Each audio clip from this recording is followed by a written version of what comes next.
Rob and Keith. Wish them the best of luck. We had a great time yesterday at their wedding. They're off for a week. Robbie will be back the following Thursday. But again, congratulations to Rob and Keith.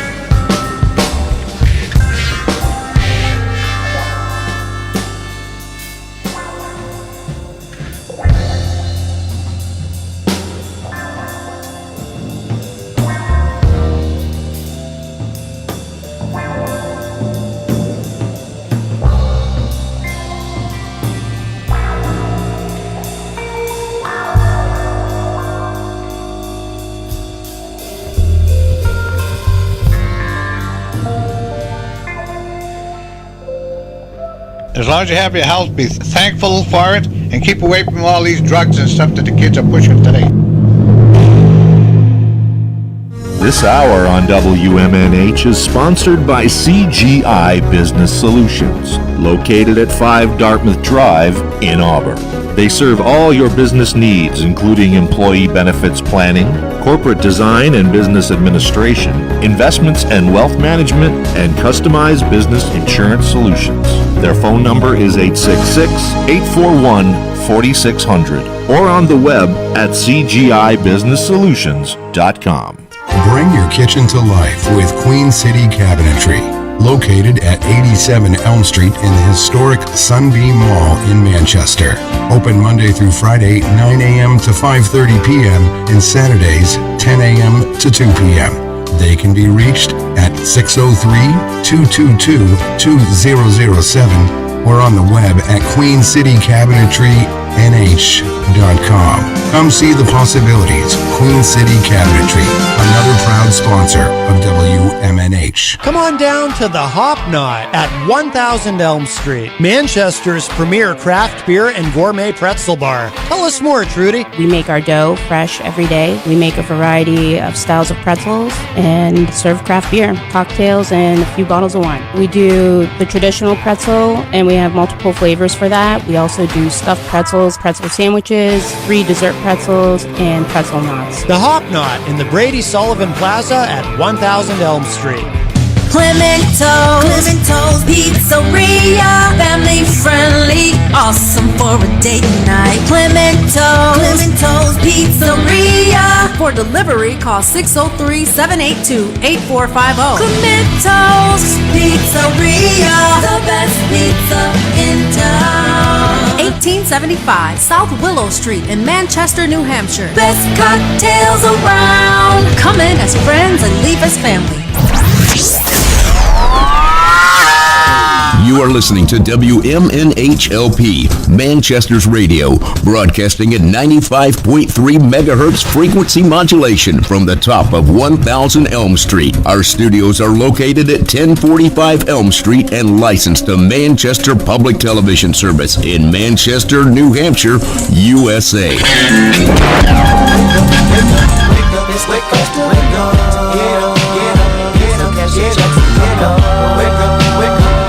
Let's wake faster, wake up, get up, get up, get up, cash, get up, get up, wake up, wake up, wake up, let's wake faster, wake up, to get up, get up, get up, cash, get up, get up, wake up, wake up, wake up, let's wake faster, wake up, to get up. Hey, today man, I think it's a wonderful day, and I want fight with my wife, 'cause it's the first of the month, and I'll be smoking, joking, rolling, buzzing, sipping on 40 ounces again. Calm down, we got to live for run, stay buzzing all night, we ride. They like to wear 9.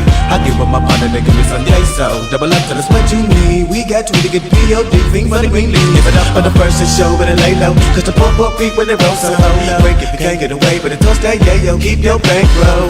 We're having a celebration, let us stay high. You can better believe when it's time to grind. I'm down for mine, crime after crime. Then the creep to the bag, 'cause mom's got a grub on the grill. If we got the you know it's the first of the one that might choose, we thugs for real. Wake up, wake up, wake up, it's wake up, wake up, get up, get up, get up, cash, get up, get up, wake up, wake up, wake up, it's wake up, wake up, get up, get up, get up, cash, get up, get up, wake up, wake up, wake up, it's wake up, wake up, get up, get up, get up, cash, get up, get up, wake up, wake up, wake up, it's wake up, wake up, get up, get up, get up, cash, get up, get up, wake up, and I seen that my sister was already dead. She said I'm a rally, go get in my stance. Watch I make sure no one snatches my check, and then that's the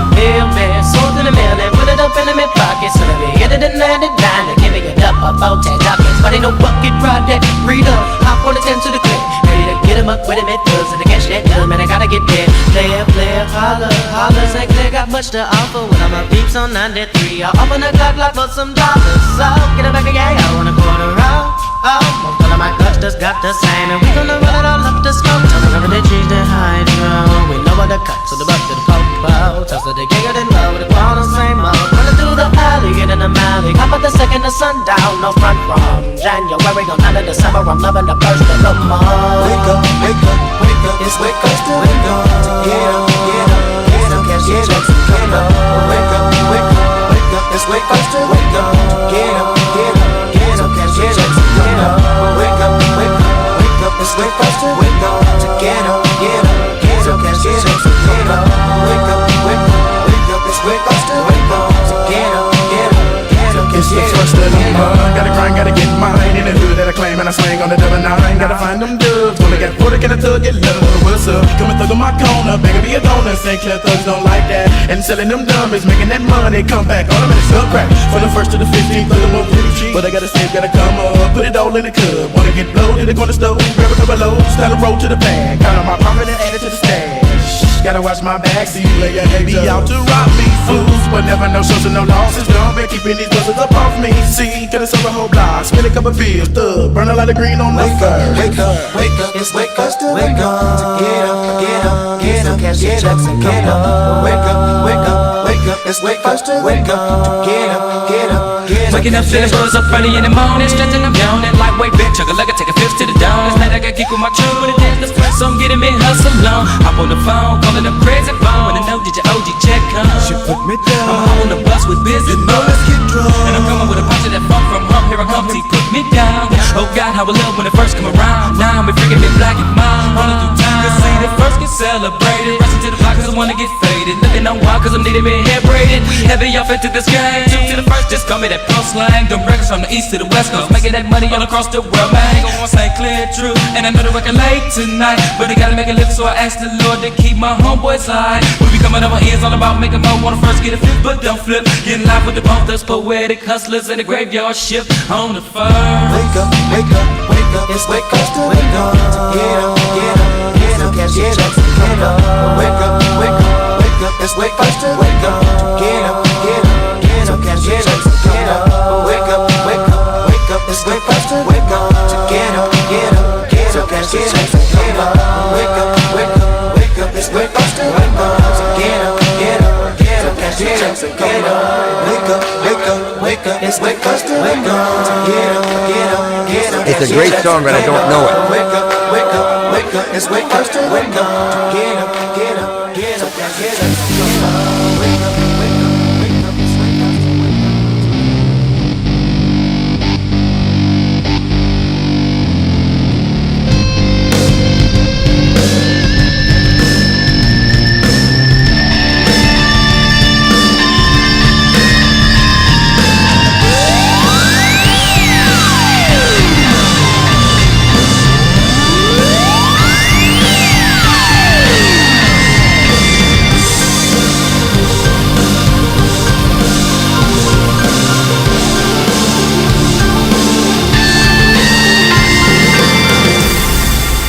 Welcome, everybody. Here we go. Happy Monday. It is Matt Connerton Unleashed, and we are live from the studios of WMNH 95.3 FM in glorious downtown Manchester, New Hampshire. Also on Comcast 97 in Manchester. And hello to all of our online listeners across the nation and around the globe. You can go to my website, mattconnerton.com, for all of your live streaming options, social media links, contact info, show archives, etc., etc.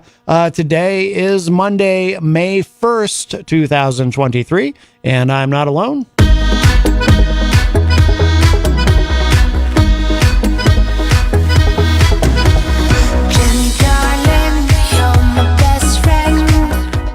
Jenny is here at the news desk. Hello. With her crown for her tiara. My crown, thank you very much. Yes. It's not a tiara. And where did that come from again? This came from Half Lucid Jewelry, which you can check out at halflucidjewelry.com. Yes. And I say that because they're not sponsors, but I love this work. You have to go check her out, her jewelry, her handcrafted jewelry. Kendra Saunders is a very... Kendra L. Saunders. Kendra L. Saunders, Yes. forgive me, is a very talented individual. She makes earrings and all kinds of necklaces and, of course, lovely crowns. She's also a published author. Yes. Yep, and she's been on the show many times over the years. I actually met her because of her Yes. authorship. That's right. Should say, yes, I am sporting my Lucid Dreams crown. It's a perfect week for it. Why is that? Because across the pond is getting his crown this weekend. Oh, I forgot about that. Didn't that already happen? No. I'm not much of an Anglophile. I don't pay that much attention How to can it. you But avoid it? It's like ad nauseum in the news. yeah, I don't know. So now he'll officially be the king. He's not officially King Charles until that happens. Is that how it works? He's officially King Charles, but it's something about the crowning, and then the people are supposed to pledge their allegiance. Oh God. Yeah. No, And thank you. I think they traipse people through in front of him, going, I crown swear my allegiance to you, sir. And they like go through one at a time. And I think there's some swords and stuff. Swords, yeah. I know they stick a tent over his head when they anoint him. A tent? Yeah, you can't see that part, I guess. Wow. When he comes out, he's like... For real? And like when he comes out from... Yes, for real. And then like when he comes out of the tent, Judaism, they call it a hoopah. A hoopah? Yeah, I think that's how you say it. It's the... it's for weddings. But in this case, like they seriously do. They put this like tarp over him on poles over his head while he's in the special chair. It's like the 1,000-year-old special chair. Uh-huh. Which on close look was really kind of gross in picture. Yeah, but then they bless him or something. Like God's finger comes down and anoints his forehead. So when he comes out, God's actual finger comes down inside the his tent? special anointing. Wow. So he is officially the head of the Church of England. Wow. Yes. Anointed by God. Yes, under a tent. Under a tent. With some oils or something. Wow. Incense. I think they throw incense at him. Oh, Or really? They Yeah. shoo it at him, like Catholics do. Shoo with the little thingy. Yeah. Yeah. Wow. For those who can't see me moving my arm. Yeah. Great radio, Jenny. Great radio. Yeah. Well, no, I know what you mean. I was raised Catholic. I know what you mean with the thing with the... But it's not the Catholic Church, though. I Right. think it's Protestant. It's the Church of England. So, yeah, I they're think it's Protestants, Protestant. right? Yeah. Yeah. I think that's how that works. Wow. But I guess it takes a long time. Oh, really? What, a long time that he's in the tent? No. That part I think is fairly quick. Like, Oh. I think after the tenting is when he comes, they give him the orb and the... The orb? There's an orb. Oh, There's God. a crowned orb that goes in one hand, and the other hand is like a scepter. And he's got to like hold him with this like 50-pound crown on his head and walk down holding them. Oh, yeah. Okay. This is medievalism right up front. Listen, personal. listen, everybody. This is why we fought the Revolutionary War. Because orbs and scepters and tents and God's finger and the thing that you shake at the incense and whatever. This is why. This is why we had to break away. This is the real reason. This is what they won't teach you in school. In school they don't teach you. They teach you about the Revolutionary War, but they don't teach you the real reason. So It was about taxes on tea. No, that's a cover. That's a cover story. See, that's what the. Oh, you mean it's the Illuminati? That's what these schools, these public schools with their liberal teachers, they teach you is about that. No, here's what it really was about. It was about orbs and scepters and swords and tents and God's finger. Order. That's what it was really about. Yes, well, that too. That's what it was really about, and that's why we had to break away. And I'm glad we did. I'll tell you what. Adrenochrom's going here. No. I'm sorry. No, I'm not. No, Yeah. no adrenochrome, no orbs, no scepters, no swords, no God's finger in the tent. None of that. We shan't have that here because this is America. But yes. Well, there you go. Well, that's very exciting. So that's this week. Yeah, the 5th. For King Charles. This weekend. Oh, it's on the 5th. Okay. Yeah. All right. Well, that's great. Every freaking news channel, every few minutes, there's more on that. Oh. How many times they can say the same thing 16 different ways. I don't know how I've escaped it, but I've escaped it. I haven't. I've spent a lot of time flipping between news channels because they stopped talking about the news and started giving me orbs and setters and tents. Oh my! Yeah, well, I mean, I can see how it's exciting. His son's exciting. going to come back, and it might be 24 hours that he's in state. And seriously, I've heard too much of this today. Wow. I literally have flipped stations numerous times. Yeah. I usually listen to a lot of news from around the world anyway. Yeah. The globe. Yes. I guess that's the one they hand him, a little orb globe. Oh, they hand him an Scepter. actual orb. Does that mean he's like metaphorically holding up the earth? Well, I was gonna say, see, when I think of orbs, I think of you take a picture and you see little sprinkles of light in the picture afterward, which doesn't seem to happen with cell phone cameras. Only with traditional photography. Now that you mention it there. Yeah, you ever notice that? Yeah. Actually, no, that's not true. Really? Nope. I got orbs on film on my camera phone, and it's actually on my Facebook page from a long time ago Salem trip. Were you? Oh. We were in Salem, and we were at the cemetery. Oh. Where all the witch people were buried. Uh-huh. And we took pictures, and there were orbs. There were orbs? There were orbs and these in were our cameras. Really? Yep. Wow. Mm-hmm. That's a song, isn't it? Woke up this morning, there were orbs in my camera. Orbs in my camera. Isn't that a song? No. That's Carly Simon, right? No. Who do you think that's really about? Orbs in my camera. I don't think Has that's she ever what revealed? she says. No. No. I don't know. I have a terrible head injury. So I could be wrong. 603-250-6007. The studio line is open, 603-250-6007. You can also text us at 617-917-4476. I'm on social media at Matt Connerton. You can email me, matt@mattconnerton.com. And of course, you can interact and opine in the Facebook live chat. And we will say hello to everybody there in a moment. Melanie is already making comments that I can't read on the air, but I wish. Seriously, but there is something wrong with this person. But I really wish that I could. Oh boy. These are things I never think about getting my parents. But 603-250-6007 is the studio line. If you would like to join us live on the show, we should mention too the week coming up. We have Abner 2. Is it Abner 2 or Abner the Second coming in tomorrow? Now that you said that, I think it's Abner 2. It's Abner 2 will be our musical guest tomorrow afternoon. Me if I am wrong. Tomorrow they afternoon. Were actually recommended by Slim Volume. Ah, very good. Very good. Yep. So I look forward to that. They will be here live in studio tomorrow. Wednesday, we have Factory of Art.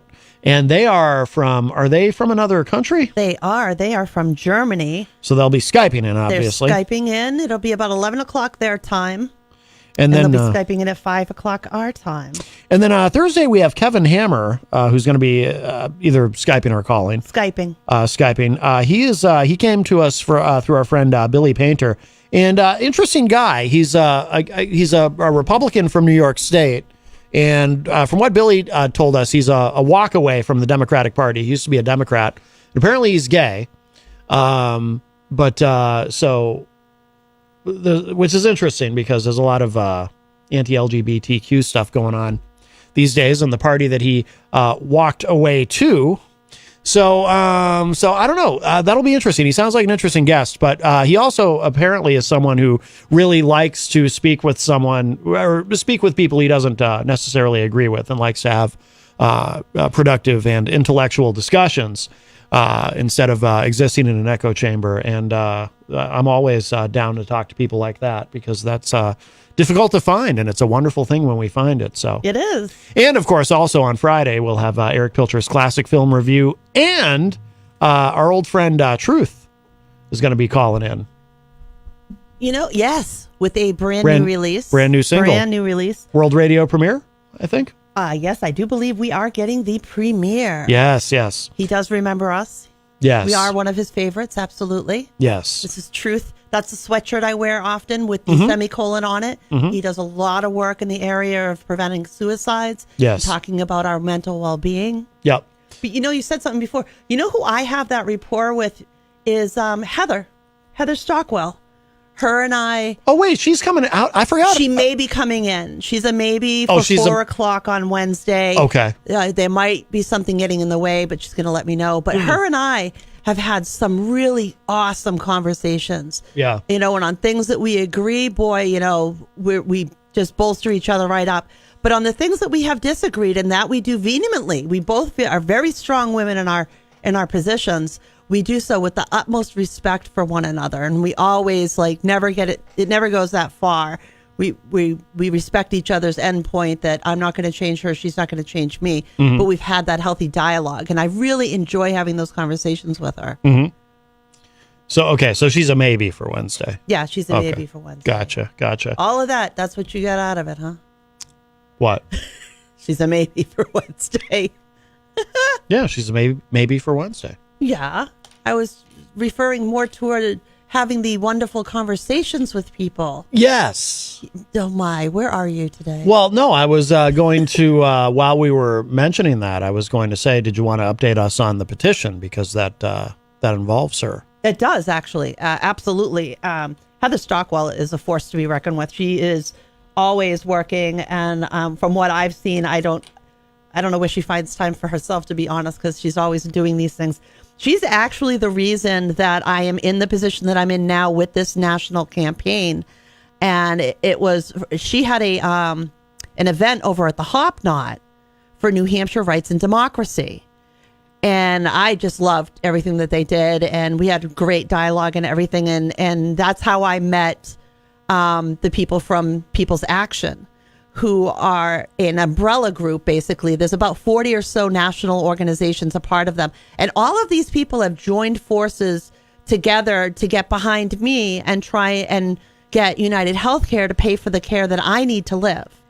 In the face of them reporting $8.1 billion in first quarter profits. In 3 months, they've made more than, you or I are going to see in I don't know how many lifetimes. So it's hard when, they're not covering things that you're paying through the nose for, right?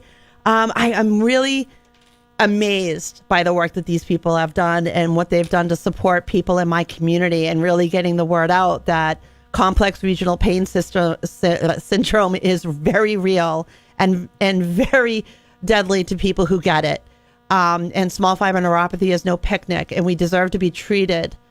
And with their help and with some help of some experts in this that have taught me things, we've actually gotten a huge win that I didn't think was ever going to happen. They have officially agreed to pay for my ketamine infusion for the treatment of CRPS and small fiber neuropathy. And that's outstanding. That's and I know that that's because of all the efforts of all these people and all that work that's going on. Mm-hmm. Right now, we've got about a little over 3,900 signatures on the petition. We're still collecting it. We're still talking about it. We cannot let the story go silent. What my hope is to be that, that first one that gets those codes issued, and then we get to use them for everybody else, because they can't say yes to me and no to somebody else. And it was literally approved for the treatment of CRPS. In my prior authorization, we literally explained the disease and noted that it is called the suicide disease, noted that it has 0 approved treatments anywhere. So if you're waiting for an improved treatment to then cover me, it's not going to happen. We haven't gotten anything approved, and this disease was discovered over 200 years ago. So that excuse for not covering was pushed out, and United Healthcare had to take a serious look at what is wrong with my body and what it takes to keep me alive and functional on a daily basis. So we've won that. And that's, like I said, that's huge. And that's going to be super beneficial to my community. We have not won in some other instances. For instance, I didn't know this. Medicare products do not cover compression for venous insufficiency in the legs unless you have an ulcer, which is a sore. So rather than covering it prior to and preventatively, they only allow coverage for compression if you got the sore. That's a federal change we need to make. That's something that's going to take the work of all of us to push for. We shouldn't be waiting for somebody to have an open wound to treat them. We should do it beforehand. Yeah. Compression for my upper body, for my lymphedema arm and hand, has been approved. working right now with the insurance company to find a supplier that we can order from, and I am going to start getting compression for that for the first time ever. All of these things started in 2013. We are now in 2023, and it has taken all this time, and I'm finally going to have insurance coverage for some of the more serious things that are wrong with me, that are wrong with so many others out there. And I understand now why so many people don't do this. And I don't know that I could have done it without help. Right. I've spent hours on the phone, literally hours. The last Friday's call was about 2.5 hours, 3 hours long to get through this process, to do all of these appeals and prior authorization requests. And it's daunting. It's exhausting. Yeah. And like I said, I don't think I would have been able to go through all of this without having some support and knowing that there are people out there willing to help and jump in if I do get stuck. So I have a question. So how does it work legally? Once you're approved, does that mean that they can't say no to other people too? Not that I'm aware of, no. But I think it makes it harder for them to do so. You can't cover it in one patient and not another. No. Well, that's what I mean. Is there a legal component to that, or are you just talking principally? I think the component mostly is going to be an educational one to try and then take this information. Now, this is one health insurance company. Yeah. There are people out there with Blue Cross Blue Shield, and they have got, Pilgrim Health and all these other Aetna, Cigna insurance companies that don't cover this. My win with United Healthcare opens the door, but we need to really push everybody through. Yeah. There's somewhere around 190,000 people in the United States that have CRPS, but that's one disease that ketamine infusions have been shown to treat. High-dose ketamine infusions are being used to treat other rare diseases like small fiber neuropathy. There are people that are benefiting from this and not having... And here's the kicker. You don't have to be on opioids and narcotics when you get this treatment. Right. You can, for a lot of people, for myself included, it got you off that, because instead of covering up your symptoms, it's actually treating your symptoms, decreasing the inflammation and the pain. That's a good thing to clarify for people too. Yes. It's a treatment. It's not something that you then go on. No. This is, it is. And this is why it's very hard to find a provider actually doing the treatment. No, but I mean, it's difficult. It's not a medication it's not something you're then taking every day. It's not that, because I do sense that people kind of misunderstand that part of it. No, that's a good point. I'm glad you raised that. It's an infusion it's used. I'm sorry, I got a little tongue twisted. They start an IV on me, and they give me a lot of supportive medications that are to keep me sedated so I don't wake up and feel the medication. Medications to keep my blood pressure in check. They have to monitor me on equipment, and it takes about 4 hours for the infusion to fully run. And then I'm wasted for the day. Like, I can't function. My brain doesn't function. A lot of times I end up puking. It's just, the side effects of it, but it has to be done with a doctor. It has to be while you're monitored. They can't, just stick you in a corner and forget about you. They have to check on you. Basically, I think they do like 15-minute vital sign logins. Yeah, and it's not something that can be done at home like other infusions. Like, I had an infusion nurse with my port. If we had gone to giving me IVIG, that could have been home infused. But the thing about ketamine infusions is that it is a sedative. It does have higher risk factors for, sedating you too much and causing respiratory depression, or not, messing your heart up or dropping your pressure. So it requires more monitoring, and it really requires a doctor be in the building in the very least. Yeah. So that it's not considered, insurance companies basically use it as an excuse because it's not approved by the FDA for this treatment. They use that as an excuse to not cover it. They also use as an excuse, and this is where I argue with them on ketamine, is they argue it's an off-label usage. And I argue that is absolutely bull. And the reason I say that is this. Ketamine is prescribed to be used for sedation. Ketamine is prescribed to be used for pain. It is on ambulances and can be used for pain. It can be used to sedate somebody on an ambulance. It is used in the emergency department. Oftentimes with children who need a joint reset, have broken something, and they're resetting it. So sedation and pain are absolutely on-label reasons for giving this medication. but they call it off-label because it's not specified for CRPS. Oh, But nothing is specified for CRPS. Right. Literally nothing. yeah. Getting the insurance company to cover my infusions opens the door for other patients to get their infusions covered. We can talk to people about what kind of language to use, how to present your case. A lot of it is how you present yourself when it comes to the insurance companies. And I'm learning more about this as I go along because this is an area that is not my expertise. But what is an area that I can draw from is my medical career. So the language that I'm able to use or to pull up. And I'm a writer. So as I've gone through this process, I've learned how to kind of word things and how to paint the picture for them so they can understand what's going on with me. It's not good enough to say you're in pain. What you need to do is describe that you feel like you're on fire, wrapped in barbed wire, and somebody's shoving shards of glass into your feet, because that's what it feels like. Yeah. They need to understand what you're actually, you can't just say pain. So, much like we do in EMS, you paint the picture for the hospital as you're coming in to tell them what they're getting.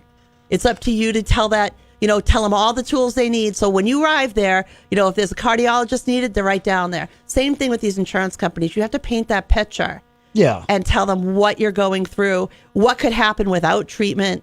And in my instance, with the ketamine infusions, I'm much like a lot of patients out there, most patients out there, I have paid for this 100% out of my pocket all these years. And the only reason I sit here is because I've done it myself.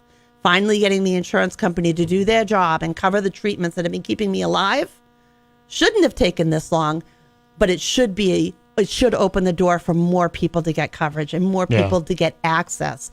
I think that's the most heartbreaking thing when you talk to people who have these diseases and can benefit by this treatment. And the only thing is they can't access it because they can't afford the treatment. They don't have the ability to sell off everything.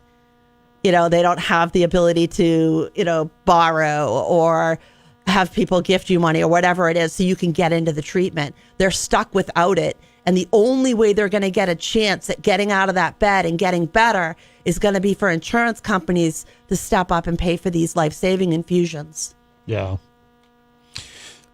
All right. Well, that's all positive then. That's good. Yeah, I'm really pleased with how it's going. And I will say that the United Healthcare worker that's been working with me has actually been really good. Yeah. I felt like that person was going to be an adversary, but they're actually listening and learning about what I'm going through. And they're actually helping me go through these process without feeling so stressed out or feeling like I have to win or something over them. I don't have to win over them. Right. That's been a huge learner for me too. Yeah. Yeah. Excellent. All right. And then if Heather does come on Wednesday, she can tell us more too about, because she's been involved in the process with this. And you've been, absolutely. By the way, is the interview you did with, I just remember this too. I've been meaning to ask you, but I'll ask you here because this is I think I know what you're going to ask me. Yeah. Yeah. The interview you did with, or he interviewed you, Ed Opperman, on the Opperman Report. Is that available yet online? Not that I'm aware of. I don't think that's available just yet. And there's a new article that I got a notice from the editor from The Mighty. Yeah. Also talking about having to buy your way into healthcare. Mm-hmm. That should be coming out probably within the next couple of weeks. Excellent. Well, very good. Very good. All right. Well, if you'd like to join us on the program, 603-250-6007. The studio line is open, 603-250-6007. We'll go ahead and say hello to everybody in the Facebook live chat. Let's see. Jenny, I see you're in there. Rabbits. Huh? That's what you're supposed to say. Why? On the first day of the month. It's good luck in England. I didn't. Rabbits. I didn't know that. Yeah. Okay. Yeah. I had no idea. Yeah. JFed joins us and says, good afternoon. Melanie, of course, as I mentioned, is in the Facebook live chat. Yes, she had a very specific question about Half Lucid Jewelry, a specific item she's looking for Mother's Day. But for her mom. Yes. Yeah, no.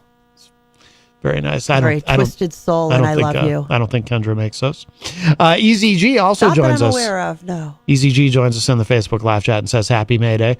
Good to see you, buddy. I know you've been under the weather for a couple of days. Today is May 1st. Has he? Yeah. Well, you know what I think is going on there? Then look, I'm not a medical doctor. Oh, boy. And of course, I haven't seen EZG in person, so even if I was a medical doctor, I'm not. Don't start. I'm certainly not qualified to make any assessments or diagnoses. No, you're not. But I will just say this: I'm just going to throw this out there, and I want Easy, Don't do it. if you're still listening, I want you to really consider this. I think that Bruce is slowly poisoning I him. knew that's what you were going to do. I think Bruce has been poisoning him. I'm sorry, Eric. I tried. And I think because you know how I feel about Bruce, I don't trust him. Oh God. And I think that Bruce is after EZG's vast fortune, because we all I just know thought he wanted his cupcake. because he's got that fanny pack, and I think there might be a gold bar in there or something. So I think Bruce thinks You're he's going terrible. to inherit EZG's fanny pack. Evil Maddie. So he's been poisoning him, and I would just say, keep an eye on him. I wouldn't actually, EZG, I wouldn't actually confront Bruce directly. I think that could be very dangerous, but I'd keep an eye on him. My dad is in the chat room and says, good show, guys. I have to ready to go upstairs. Sometimes in the Facebook live chat, my dad talks like he's from Greensboro, North Carolina. Have you ever noticed been that? hanging out with them. I think so. I think they're wearing off on them. They've been in You they also show up, of course, in our chat room on Friday nights for Retro Spectrum Radio. I noticed that. Yes, they're very enthusiastic about Retro Spectrum. Oh, while we're at it, too, we should give that a quick plug before we get into some stuff, because Paul EC, of course, from Retro Spectrum Radio, did post earlier what the theme will be for this Friday night. Sometimes he doesn't decide until later in the week, but he's already got this one figured out. He posted Friday night on Retro Spectrum Radio. It's time to test your musical agility once again. Agility? I think he means acuity. No, your quickness. He wants your brain to be quick. See, like a rabbit. Ha ha! It's all about the rabbit today. I guess. I think he meant. I think he meant acuity. He wants quick action, like mental gymnastics. I don't think that's what he meant. I think that's what it is. We'll play 25 songs that all have something in common. Let's see how smart you are. The fun starts at 8 p.m. Eastern. Do join us. And that will be, of course, this Friday night from 8 to 11 p.m. Of course, I have the honor and privilege of being one of Paul's co-hosts on that show, along with DJ Steve, and I believe, finally, this Friday, the return of Mike from Queen City Cabinetry. Queen City Cabinetry, one of our great sponsors here at WMNH 95.3, but also Mike is one of Paul's co-hosts on Retro Spectrum Radio. Yep. He joined us for a couple of episodes, and then he got horribly injured. And he's finally, he says, come hell or high water, he will be making his return this Friday night to Retro Spectrum Radio with Paulie C. So we look forward to that. Great. I think that's awesome. Finally back. JFed says, does anyone ever win those contests? The last one Paul did, I guessed it correctly. I did. Somebody usually guessed them correctly. Yeah, usually. Well, speaking of music, so I'm very interested in this lawsuit, this Ed Sheeran being sued by the estate of Marvin Gaye. I have some feelings about this, and part of why this is so interesting to me is, of course, my own background in the music industry, and I've written a lot of songs and been in a lot of bands, and I don't know if you knew that, Melanie, in the chat room. I've been in some bands, but no, this kind of thing. What? Been in some bands. You have? Yeah, I have. Wow. I don't know if you knew that. Yes. No. I've been in 174 different no bands. No idea what's hanging on the walls in the house. Right. So so this is particularly interesting to me, and of course, I'm also it's interesting to me in another way too. I've always said, if I had gone to law school, if I had been if that had been my calling, I would probably want to specialize in something like copyright or trademark law, intellectual property, that kind of thing. I'd probably be an entertainment lawyer, in other words, because I find these matters particularly interesting. But this is, if you haven't been following this, now there's an update here from CNBC.com. Ed Sheeran, and coincidentally, when Peter Pappas was here with us on Thursday, which was great, by the way. If you missed it, please go back and listen. We do archive all the shows at WMNHradio.org. When Peter Pappas was here, most of the songs that he played that day were of classic artists like Neil Young and Paul Simon and so forth. Yeah. But he did do an Ed Sheeran song. He wanted to do something modern. So I loved everything he did. Oh, great voice. Literally everything. Yeah, very, very talented.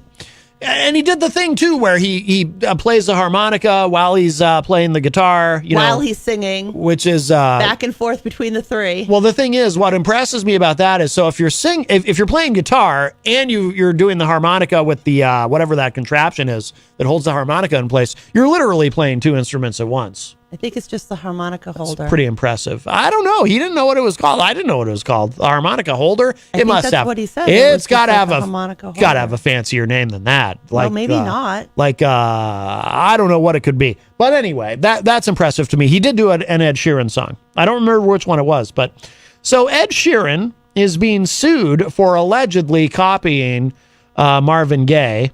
Here's where the trial stands. Isn't that the one he did? Singing it out loud? I don't remember. I can't remember what. Now I have to go back and listen again. Ed Sheeran Throw song it me was. off. Melanie said in the chat room, like a Stormy Daniels kind of entertainment lawyer. No, I wouldn't want to be her lawyer because what's his name? That guy. Oh, what is his name? Michael something. The guy who was representing Stormy Daniels, who was on MSNBC so often that I was sure he was going to end up with his own show on MSNBC. He's in prison now. Really? Yeah. Did he embezzle her money? I don't know. Like, what did he go to jail for? That might have been part of it. I don't remember exactly, but yeah, he turned out to be a bad guy. Melanie says in the chat, I'm not even going to tell you where my mom holds her harmonica. Seriously. Well, Mother's Day is coming. It is that month, right? Yes. Month of May. Yes, it is. Let's see. So this is some key points here this is from CNBC. Ed Sheeran was in Manhattan federal court this week for a copyright infringement trial involving his 2014 hit Thinking Out Loud. The heirs of late Ed Townsend, who co-wrote Marvin Gaye's Let's Get It On, say Sheeran's song copies the 1973 classic. The trial is expected to last up to 2 weeks and will be decided by a jury. Now, I do have something here that, and there are actually many of these on YouTube, but I chose this one that actually sort of gives us a bit of a side-by-side comparison of the two songs.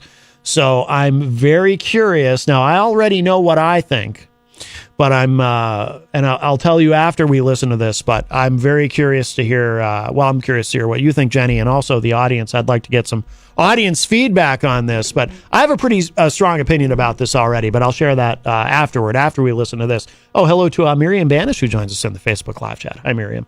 All right, here we go. So the Ed Sheeran song, by the way, is Thinking Out Loud versus Marvin Gaye's song, Let's Get It On. Okay, here we go. Work like they used to before, and I can't sweep you off of your feet.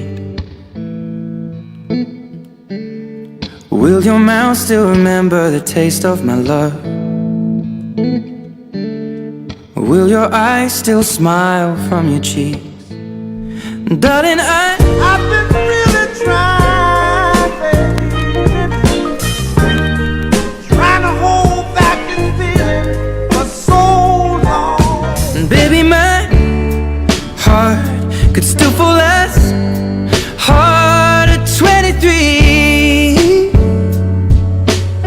And I'm thinking about how, and if you feel like I feel, baby, then come on, oh, come on. So honey, now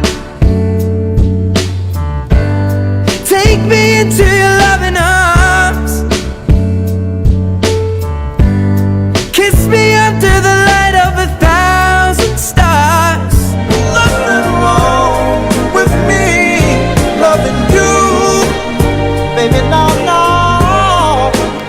And giving yourself to me can never be wrong. Out loud, maybe we found love right where we are. When my head's all but gone and my memory. All right, before I say what I think, what do you think? No. Why? They're not. He did not rip off the song. I do not believe he ripped off the song. I do not believe that they're the same. I think this is a frivolous lawsuit. And unfortunately, it's not the first time, and it won't be the last time before something like that happens. I do not think that they are alike. And when I was doing some research on this issue, I also found some statements that, and it clicked for me that that most songs can be, wound into one another. There's only so many harmonic spaces for a song to live that you can do that. And if you think about it, how many times do you see people do that? Doesn't mean that the other song was written by the same person. It's just a crafty way of being able to go from one end to the other. So that performance on stage was just that, a performance on stage. It wasn't him showing the world that he had ripped off that song. Okay, so here's what I think. Basically, I agree. The songs, there is a similar vibe. Even the tempo is the same. So there are similarities, but there's I think Ed Sheeran is probably a big fan of Marvin Gaye. I think he's probably a big fan of that song. So the songs have a similar vibe. The production is very similar, but it's not the same song. I agree. And I think this lawsuit is ridiculous. There is, Stefan brought up in the chat room, our friend Stefan Philbrook, he says, OMG, they sound similar. This is such BS. The blurred lines decision was wrong also. Yeah, that's another lawsuit similar that we can talk about. The similarity is this. So we've entered a period where, it used to be somebody would sue, if you could prove in court that somebody directly copied your song, where a song is so similar that it's clear that they not necessarily even intentionally ripped you off. Sometimes you can write a song, and I know this, right? I've written songs, and anyone who's written songs will tell you, sometimes you can write a song that sounds like something else, and you don't even realize it as you're writing it, because you're not always conscious and fully cognizant of what is it that you're writing? Is it your idea, or is it another idea that you've heard, but in the moment you're thinking it's your idea because you can't easily tell in your own mind where the idea came from and so forth. So that happens. And so some lawsuits are valid, sure. But I mean, Led Zeppelin has been sued and multiple times. Led Zeppelin, probably the most plagiaristic. Pauly C on Retrospectrum Radio with Pauly C. We've done at least 2 episodes on that very subject. Led Zeppelin songs that they, a lot of bands, for example, have stolen songs from classic blues artists, like where they, just change a few words and then don't give the original artist credit. So it does happen. But here's the thing. If we've entered a period now where you can sue somebody for their song just kind of having the same vibe as yours, and that's what kind of happened with the Blurred Lines lawsuit, which we'll look at that afterward too. A song just has the same vibe, or maybe somebody has a song that was clearly inspired by. Because again, I have no doubt that Ed Sheeran is a fan of Let's Get It On by Marvin Gaye, and that inspired him somewhat, right? Either consciously or subconsciously or unconsciously. So if something has a similar vibe, you can sue them now. See, that's a very dangerous zone that we've entered in. If that now qualifies you to sue somebody stole your vibe. My dad says in the chat room, I have somebody would sue you. Yes, I think my dad is, he's actually in Greensboro, North Carolina right now. He says, I have somebody would sue you gay so similar that it's clear that they even intentionally ripped you off. Sometimes you can write a song.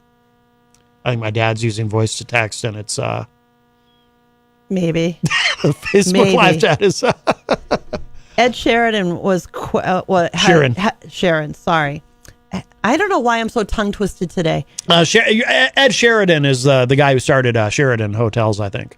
Oh, maybe that's it. Yeah. When you say at the Sheridan, you're saying at one of Ed Sheridan's hotels. So Ed Sheeran was quoted on Fox, and I felt that because they asked him about a previous lawsuit. I didn't know this. He was sued last year on a copyright infringement. He was accused of ripping off Sammy Switch's song "Oh Why" in for his song "Shape of You." Okay. He won that case. But the quote that I'm just setting the stage with the quote that he said, and I really agree with what he said, is, whilst we're obviously happy with the result, I feel like claims like this are way too common now and have become a culture where a claim is made with the idea that a settlement will be cheaper than taking it to court. Even if there's no basis for the claim, it's really damaging to the songwriting industry. To speak to what you said, that's it in a nutshell. If you're, that can't be the rule of the day. Yeah. Or like you said, if you get the same vibe, right? Yeah. And there we do have a very excessive litigious society. That we do have too many frivolous lawsuits in our society in that regard. I agree with that 100%.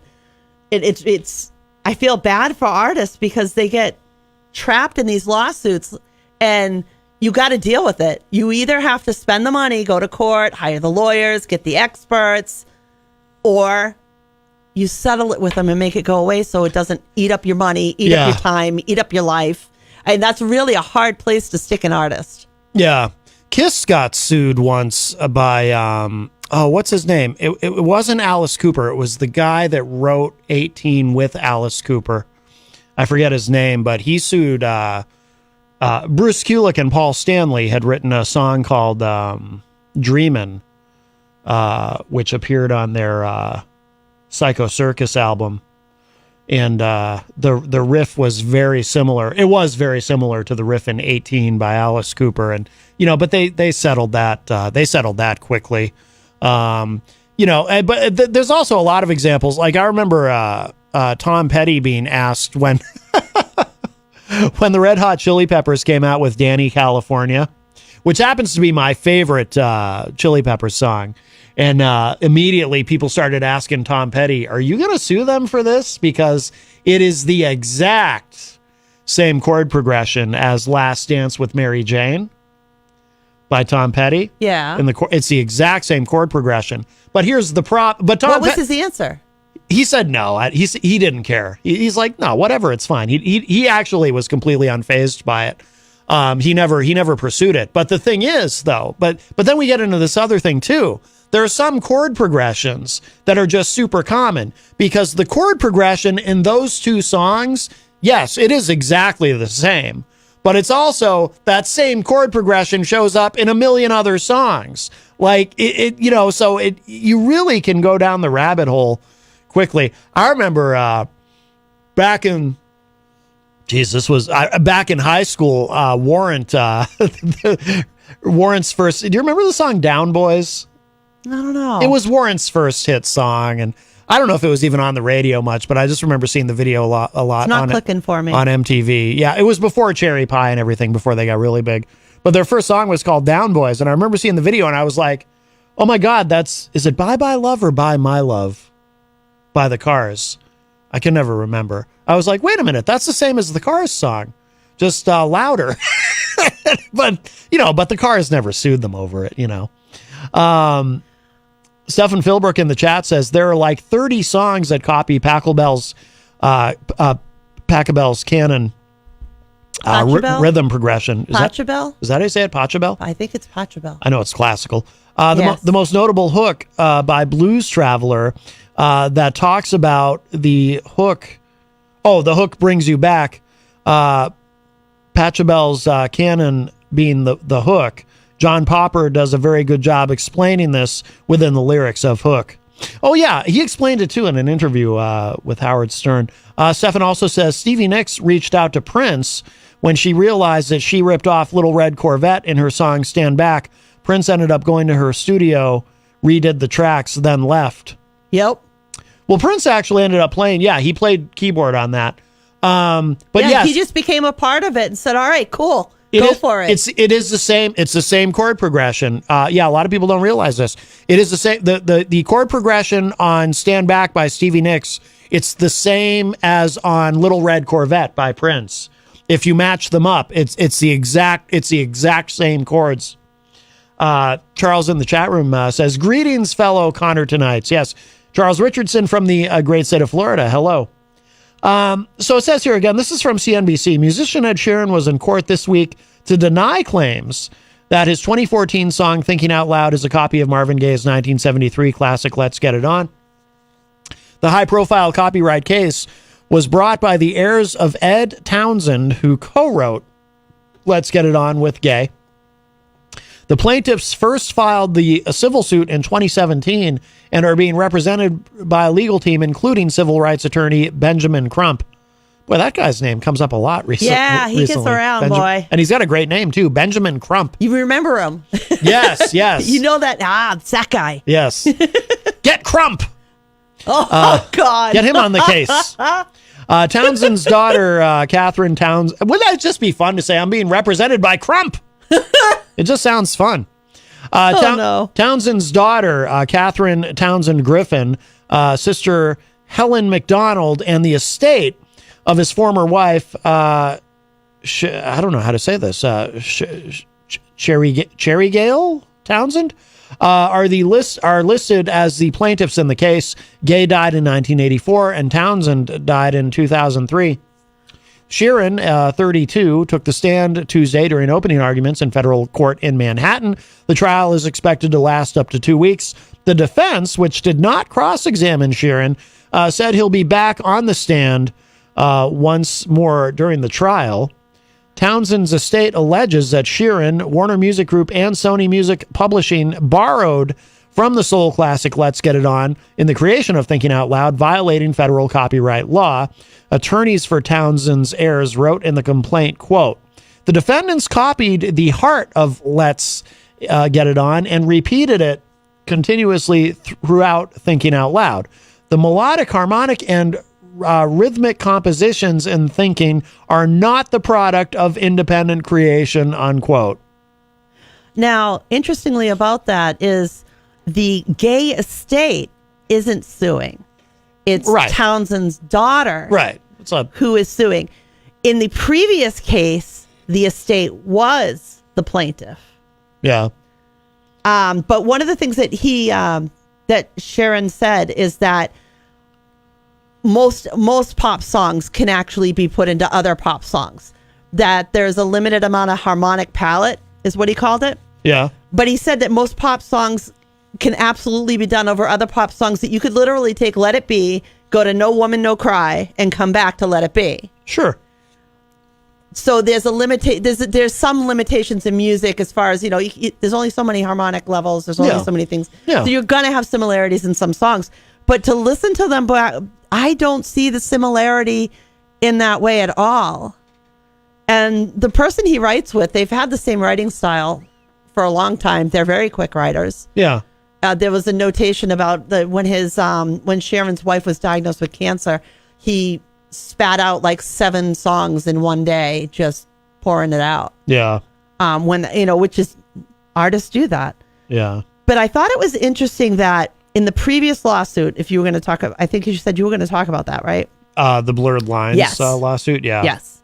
So the Blurred Lines lawsuit, in that instance, it was found that there was a similarity to Marvin Gaye's "Got to Give It Up."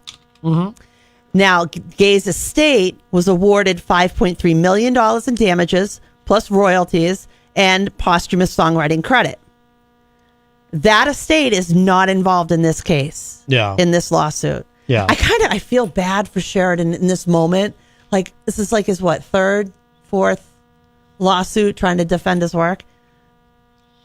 I don't see the similarity there. I just don't. I don't know where they're coming from with that. I don't see it.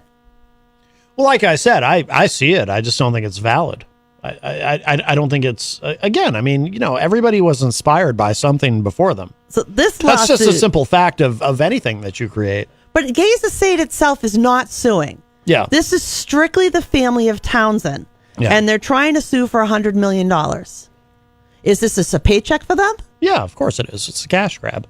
That's what I'm feeling. Of course it is. That's what I'm feeling. It says here, again, this is from CNBC.com, to make the plaintiff's argument, Crump pointed to a 2014 stage performance in which Sheeran sang a live mashup of the two songs. Crump told jurors the moment, captured on video, amounted to a confession. "We have a smoking gun," Crump said of the mashup video. "That is something Crump would say." Crump added that Sharon recognized the magic of Gay's song and claimed that he had, quote, decided to capture a bit of that magic for his own benefit, unquote. That's kind of how creativity works in a lot of cases. It says here, Sheeran was called to the stand Tuesday and defended his art before the court, telling jurors that he composed Thinking Out Loud independently with British songwriter Amy Wadge, who was not named in the lawsuit. Sheeran also said the 2014 concert mashup only happened because most pop songs use a handful of similar chords. Yes, that is true. Quote, if I'd done what you're accusing me of doing, I'd be an idiot to stand on stage in front of 20,000 people and do that, unquote. Right. Adding that he had done similar mashups with other pop songs. Quote, it is my belief that most pop songs are built on building blocks that have been freely available for hundreds of years, unquote. Yes, exactly. This isn't the first time Sheeran has found himself in the crosshairs of a copyright infringement suit.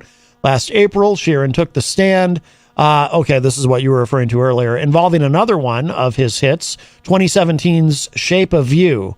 A London judge in that case ruled in favor of Sheeran and awarded him more than $1.1 million in legal fees. Sheeran said at the time, quote, there's only so many notes and very few chords used in pop music. Coincidence is bound to happen if 60,000 songs are being released every day on Spotify, unquote. Wow, is it really that many? I don't know, probably. I wonder if that is. Probably. Released in September 2014, Sheeran's Thinking Out Loud became a critical and commercial success, winning the Musician Song of the Year and Best Pop Solo Performance at the 58th Grammy Awards. He said he came up with the song after the death of a grandfather. The song is about finding love at an old age, he told the court Tuesday. Sheeran could testify once more during the trial. If the jury finds a British singer-songwriter liable for copyright infringement, the trial will enter a second phase to determine how much he will pay in damages. Wadge, the Thinking Out Loud co-writer, is also planning to take the stand during trial. Crump told jurors during his opening statement Tuesday, if you remember nothing else about this trial, about this case, it is about giving credit where credit is due, unquote. That is so Crump. Sorry, I just really like his name. No, not supporting this case of his. JFed says, I wrote a song one time and Ed stole it. DJ Steve is in the Facebook live chat. Hello, sir. Scott Robinson joins us and says, Charles Richardson just did plagiarism on my saying, shame on you, Charles. Yeah, I think he's the Connor Tonight's thing. That's true. Scott Robinson did come up with that. That is true. So Scott Robinson, I think, is going to be contacting Crump. That's what I think. I'd watch out, Charles. Stefan says, just like Police, So Lonely, and Bob Marley, No Woman, No Cry. Similar, not the same. I can't think of how So Lonely goes. But yeah, I'm sure there's... So lonely. Well, especially, lonely, actually... Oh, yeah. Lonely, yeah. Are they similar? There's... Well, So Lonely is much faster than No Woman, No Cry. But maybe I think there is a similarity but there. the chord progression might be the same. Yeah, I mean, especially... Oh, geez, if you get into, like, Bob Marley, like, then you're getting into reggae. I mean, there's probably a million pop songs that sound like a million reggae songs. We used to call that a compliment. Yeah. Oh, yeah. Just saying, I mean. We're at the top of the hour, but before we go to break, I do want to look at this from Rolling Stone. I want to revisit the Blurred Lines copyright suit. This is from rollingstone.com, December 13th, 2018. Blurred Lines copyright suit against Robin Thicke and Pharrell ends in a $5 million judgment. The legal saga with Marvin Gaye's family concludes with final judgment. So this is what, again, this is from 2018. Oh, I'm not going to be able to, actually, no, I can't do that without logging in. Let's see. Let me find a different one. Here. How about, the Tennessean has a story from a year later? Blurred Lines lawsuit revived with claim Pharrell Williams committed perjury? Whoa, I don't know about this part. That's different. The long-running copyright infringement lawsuit over blurred lines. And then the article just vanished. Okay. Well, I'm never going to the Tennessean.com again. Oh, here we go. I got it back. The long-running copyright infringement lawsuit over blurred lines is roaring back to life, with lawyers for Marvin Gaye's family accusing Pharrell Williams of lying under oath during the 2015 trial. The Gaye family sued Williams and Robin Thicke, saying the duo stole from Got to Give It Up when they wrote and recorded the smash hit Blurred Lines. The jury sided with the Gaye family, which won $5.3 million in damages. Williams denied the claims at the time. He testified that Gaye's music was part of the soundtrack of his youth, but he denied using any of it to create Blurred Lines. But the legal team for the Gaye family, led by Nashville attorney Richard Bush, said Williams contradicted himself in a November interview with GQ when he told producer Rick Rubin that he tries to reverse engineer songs, quote, to figure out if we can build a building that doesn't look the same but makes you feel the same way. I did that in Blurred Lines and got myself in trouble. I really made it feel so much like I Got to Give It Up that people were like, oh, I hear the same thing, unquote. The interview is the backbone of the legal filing submitted in federal court Friday, arguing that the Gaye family should get its legal fees paid for. The filing stated, quote, he admitted, either without understanding the consequences or because he believes he is untouchable, that, contrary to his sworn deposition and trial testimony, he reversed engineered the Marvin Gaye song. Williams testified falsely on those specific topics, resulting in a fraud on this court, unquote. See, I disagree. That's his explanation of reverse engineering the song is not the same as saying he copied the song. That's exactly. They're just looking for any nugget they can pull on and go, let me get some money out of this. I mean, anyone who knows anything about music production would tell you that is not a confession. Please, every time we can get out of everybody. It says Williams and Thicke previously argued they should not have to pay attorney's fees for the Gaye family because they did not willfully copy from Gaye's work. The court agreed at the time. The Gaye family's attorneys said the Williams interview showed he did in fact willfully copy from Got to Get It On. As a result, they argued the decision on legal fees should be reversed. Blurred Lines was the biggest hit of 2013 and was nominated for a Grammy Award. Oh, God, I remember it being... you couldn't get away from that song. I never liked it. I didn't like it the first time I heard it, and I didn't like it the 10,000th time that I heard it. Bush declined a request for a comment on the filing. He said, quote, we have no comment. Everything is set forth in detail in the papers filed with the court, unquote. And then, Isaac Banks in the chat room says, hello there, hashtag Matt and hashtag Jen. How are you doing? Good afternoon. Hello, hashtag Jeff Pagari. You had the most daydreams or dreaming that you want to make a comeback for yourself, and be careful what you dreams for and be careful what you wish for. You have your own show called Dr. JP and Friends Show for the radio show for your YouTube Live. Oh, that's very exciting. I hope it in no way is going to copy this program. Oh boy. Because if it does, you know what I'm going to do? I'm going to get Crump. Stop. That's what's going to happen. I think his plate's full right now. I don't think you're going to get him. Oh, I'm going to get him. I'm going to get Crump. No, never going to get it. Never going to get it. Never going to get it. Never going to get it. See, you're going to get sued by whoever wrote that song for En Vogue. They're going to sue you. They're going to get Crump. Yeah. Let's. Oh my. All right, we are past the top of the hour. Yeah. Let's. Break time. We'll take a quick break.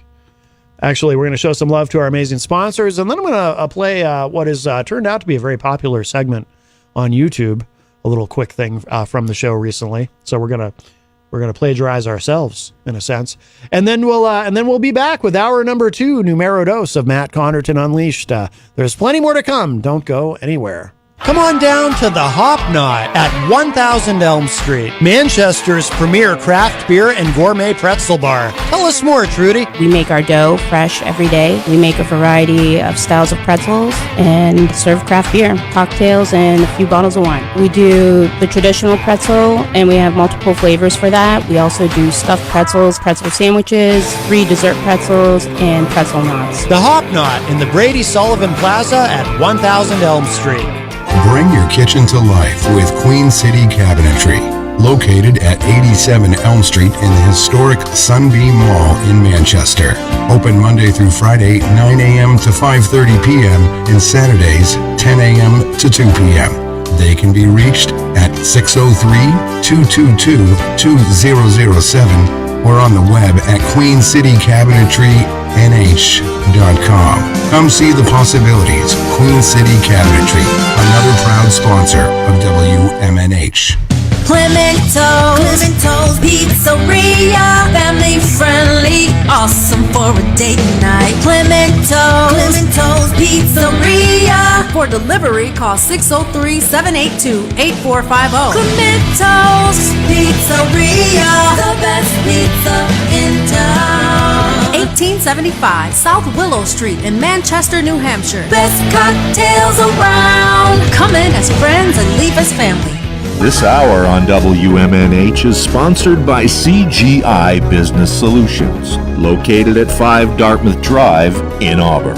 They serve all your business needs, including employee benefits planning, corporate design and business administration, investments and wealth management, and customized business insurance solutions.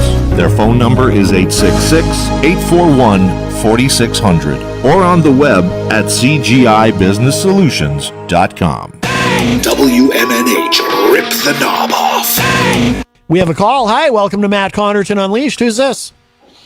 Is this Matt Connor? Yes, it is. Who's this? Is this Matt Connor? Matt Connor. What's this goddamn guy? Is this Matt Connor? This is a very familiar voice. He's kind of mumbly. Hey, Matt Connor, it's Don Imus calling from Purgatory. Don, the ghost of Don Imus is on the line. Oh my God, this is amazing. Yes, it's Don Imus calling from Purgatory. From Purgatory? You're still in Purgatory? How long do you have to stay there? That's crazy.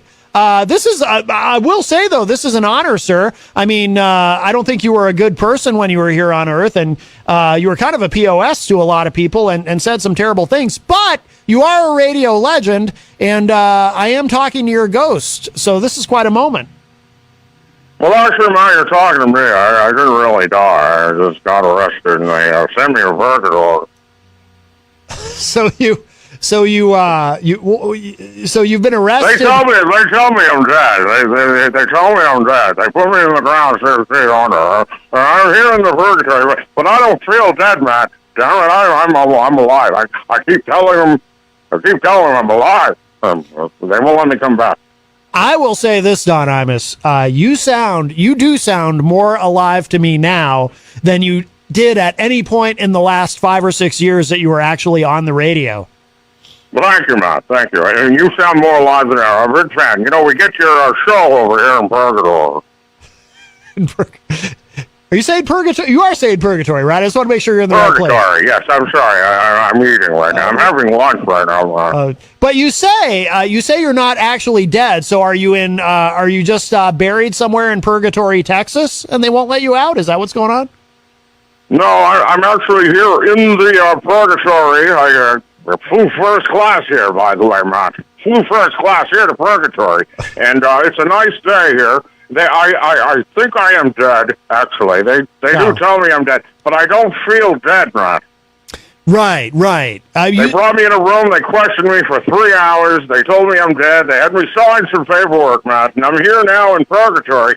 It's an undisclosed amount of time that I'm going to be here, but it should be soon that I'll be going to heaven, Matt. That's very exciting. Well, are you sure? Does everyone in How's your Donkey Kong, Matt? That sounds familiar. I think you might have asked me that once before when I called into your show many years ago. Wow, how's my Donkey Kong? It's great. So, a very important question: do you get to continue to wear your cowboy hat in purgatory? I told you, man, I shouldn't call in until we have some material on this. Well, I mean, this is our first time talking. I've never spoken to the ghost of Don Imus before. I'll tell you what we're going to do, man. You and I, when I come down to visit the Planet Earth from Purgatory, we're going to sit down, we're going to write some material, and we're going to think of some funny things for me to say. That's great. It'll be just like you're back on the radio. It'll be just like you're back at WABC, or I'm sorry, WNBC. WNBC, yes. right here in New York City. Yeah, it'll be like you're back home. Well, that's right, because, you know, how's your Donkey Kong can get really old, really fast. Yes, I think at some point you would stop saying that later in your career, probably around the time that you started copying Howard Stern, trying to be more like him. True, Howard, true. Yeah, so even in death, you're still upset with Howard Stern. I don't like Howard. He took all my material. Well, he had glowing things to say about you when you passed away. You know, man, a lot of people mistake me for Larry Flint. Yes. I know someone who thinks you sound like him. I think you sound like Don Imus. That's how I figured out that it was the ghost of Don Imus. Thank you, man. Yeah, this is the ghost of Don Imus. I was going to say Larry Flint. This is the ghost of Don Imus checking out, man. You have a great day. I love your show. You have a great day. How's your Donkey Kong? All right, thank you. Wow, very nice. All right, wow, the ghost of Don Imus. That was wonderful. Now, how does that work? Now, he says he's in purgatory, but does that mean he definitely goes to heaven? Because if you go to hell, you go. See, I'm not. I haven't been to church in a while, much to the chagrin of my dad. But I think the deal is, I do remember learning about purgatory in school. Catholic school. I think the deal is if you go to purgatory, you go there to burn off your sins, and then you get to go to heaven. But if you go to hell, you go straight to hell. I think, right? Because that wouldn't be very fair, right? If you go to purgatory, and then you're thinking, oh, cool, I'm in purgatory. Maybe next I get to go climb that ladder over there and get to heaven. And then turns out, no, you just fall into the pit of hell. That would be terrible. That would be insult to injury. Am I right? So I hope Don Imus, but he's been dead for years now, like at least a couple years, right? So he's been in purgatory a long time.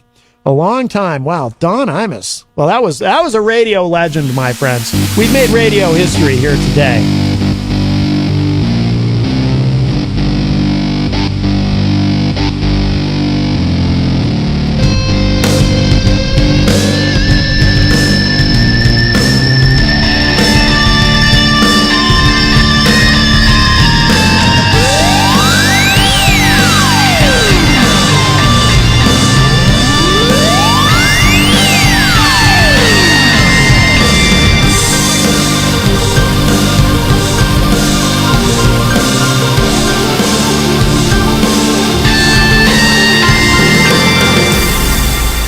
Welcome back, everybody. We are well into hour number 2, numero dos of Matt Connerton Unleashed, and we are live from the studios of WMNH 95.3 FM in glorious downtown Manchester, New Hampshire. Also on Comcast 97 if you're in Manchester. And hello to all of our online listeners across the nation and around the globe. You can go to my website, mattconnerton.com, for all of your live streaming options, social media links, contact info, show archives, etc., etc.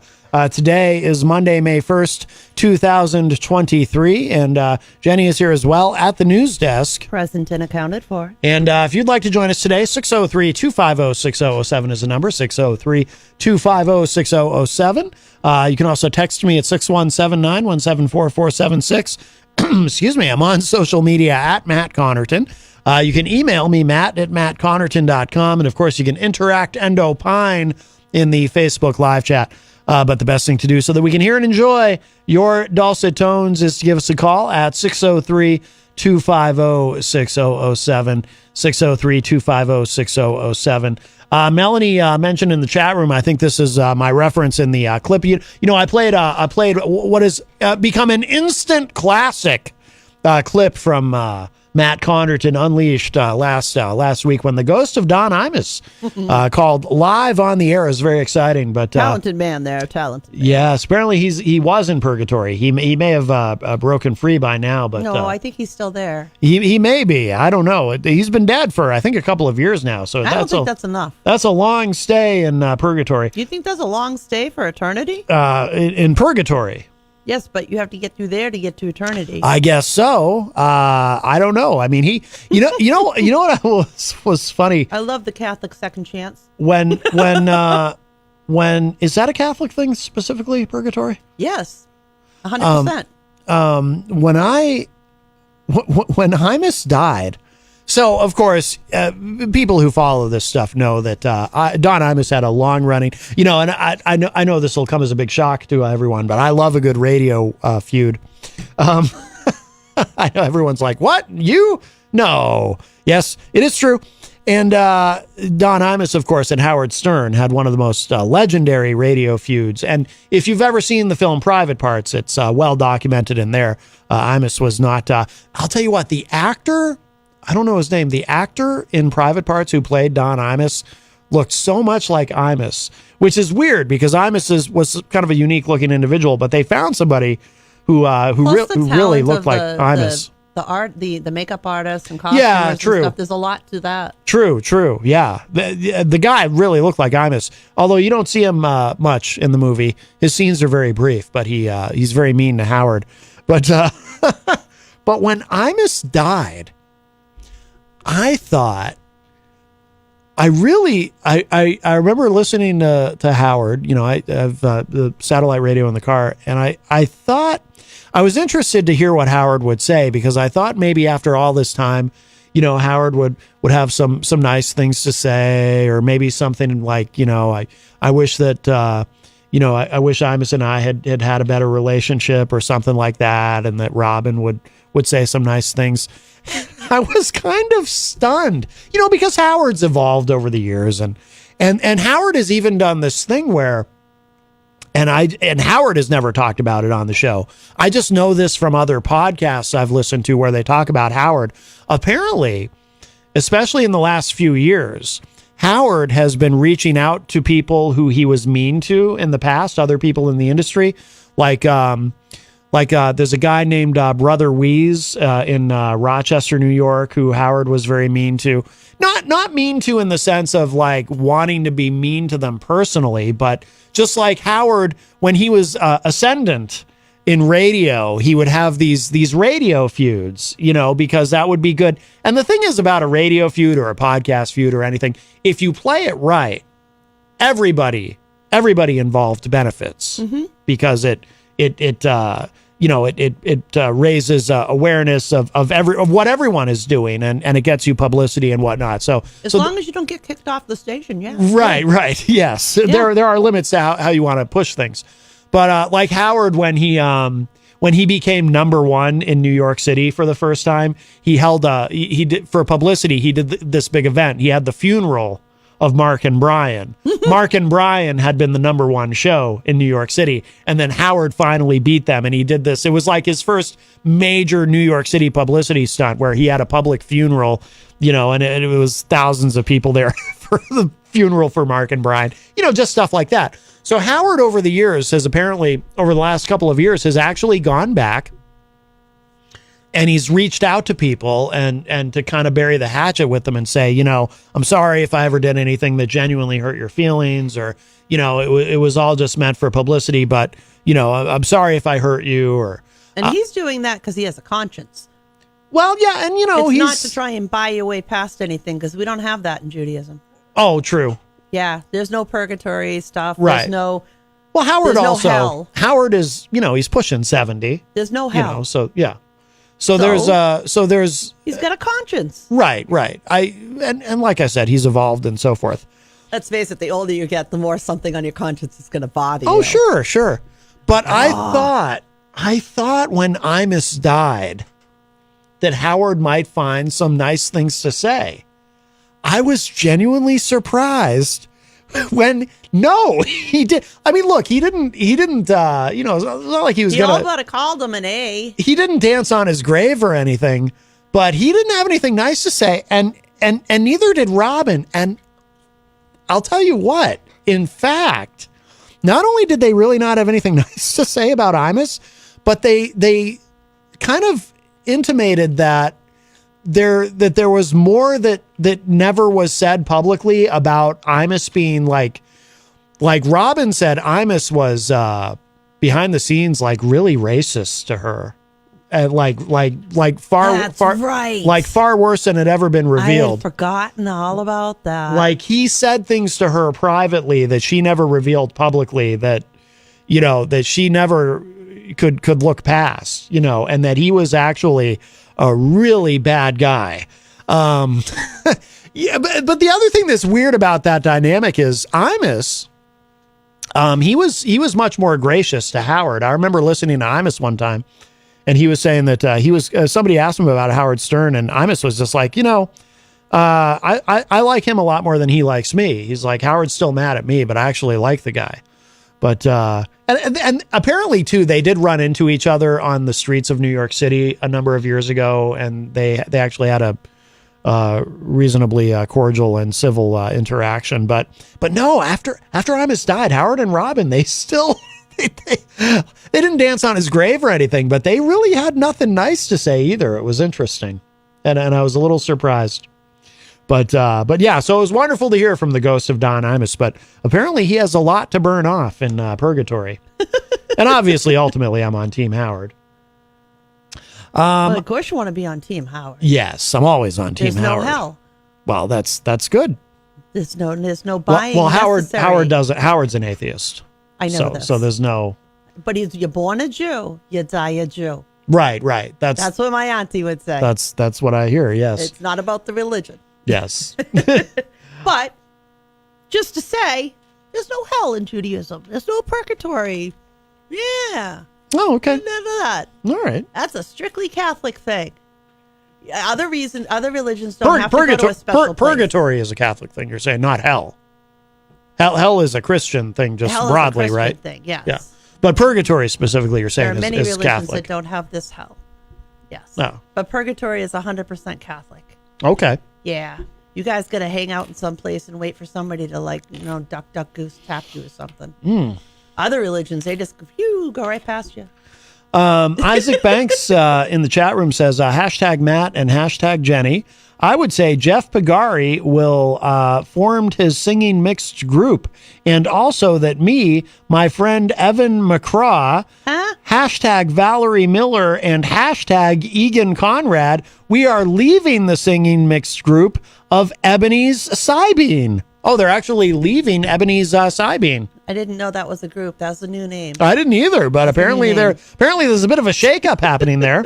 Mike from Queen City Cabinetry is in the chat room and says, good afternoon, everyone. Mike, welcome. Hello there, darling. Queen City Cabinetry, one of our great sponsors here at WMNH 95.3, and I hope to see Mike Friday night for Retro Spectrum Radio. Yes.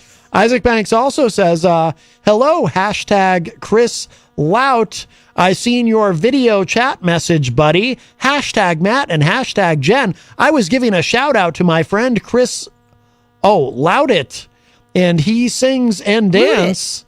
And I watched the movie Private Parts. That was awesome. Yesterday, I watched American Idol, and last Thursday, I just been there with my friend Ethan Ross because we were at Inside the Chapter of the Inner Rhythm Choir at Lindley Park Baptist Church in Greensboro, North Carolina. Ethan Ross just fell on the floor. He had a seizure. I was there with my friend, and paramedics came and check on him, and he is all right as well. Jeez. Well, that's an exciting place, Lindley Park Baptist Church. You could fall down and have a seizure there. That's not good. No. I thought that you're supposed to fall down in church to be touched. I'm glad we don't have You gotta have the finger of God just to touch you. I'm glad we don't have the Lindley Park Baptist Church here in Manchester, New Hampshire. I'd be afraid to even go near it. I'd have a seizure. Mike says, you will. I promised Paul I'd be there. Wonderful. So we look forward to seeing Mike on on Friday night. He posted that when you were reading, and my brain read that in North Carolina speak. Oh.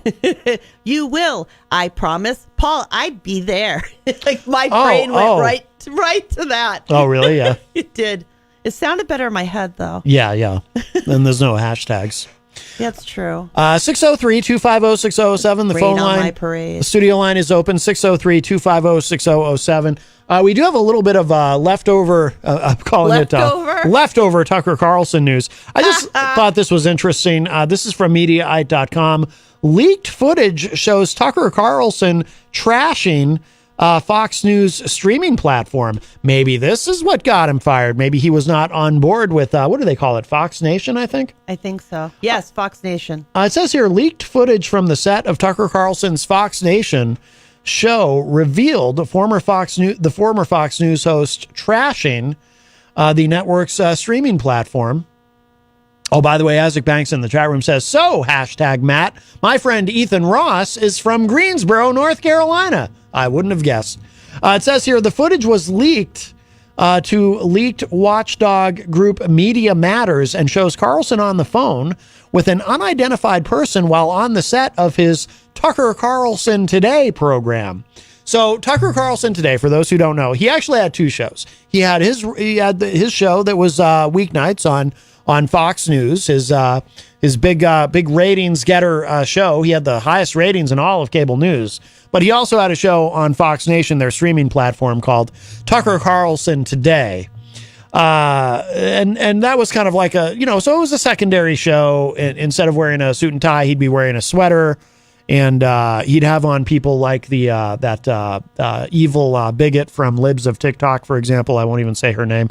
Things like that. Things that wouldn't necessarily work on his main show on Fox News, he would have on Fox. What the hell was it? Oh, yeah, Tucker Carlson Today. So the conversation appeared to coincide with Carlson's interview with controversial influencer Andrew Tate, whose misogynistic views went viral last year, months before his arrest in Romania as part of a human trafficking and rape investigation. He's actually out now, apparently. Although the video is not dated, Media Matters noted that Carlson's interview with Tate aired in August of 2022. So Carlson said on the call, actually, is this, I might be able to actually play the, because I read the transcript of it. There doesn't appear to be any profanity in it. I can play the actual clip here. Let's see. I don't want to be a slave to Fox Nation, which I don't think that many people watch anyway. We're gonna because I'm like a representative of the American media now, speaking to an exile in Romania and welcoming him back into the Brotherhood of Journalists. Yeah, it would help us out if you wore a sweater though, because we asked him not to wear a suit. Like he was panicking about it, so you don't have to. Tucker's gonna be looking casual. That's how our show looks. So in the video, he's visibly frustrated about being asked to wear a sweater because for this edition of Tucker Carlson Today, he is actually wearing a suit. And he's being asked to wear a sweater because apparently Andrew Tate is going to be dressed casually. Yes. And Tucker seems to be a bit flabbergasted by this. I know this is very inside. Some of you are probably thinking, Matt, why do you care about this? How does this relate to the larger story about Tucker Carlson? I just love insider stuff. I'm fascinated by it. I love getting a peek behind the scenes. But this, it does appear to, if I'm reading this Hill article correctly, it does appear that there's a possibility that this played a role in why he was fired. It may this have. Conversation. It doesn't sound like he was on board with Fox Nation. I'm not going to be a slave to Fox Nation. Yes. That's what your boss wants to hear. Yes. All right, here's more. Is that okay?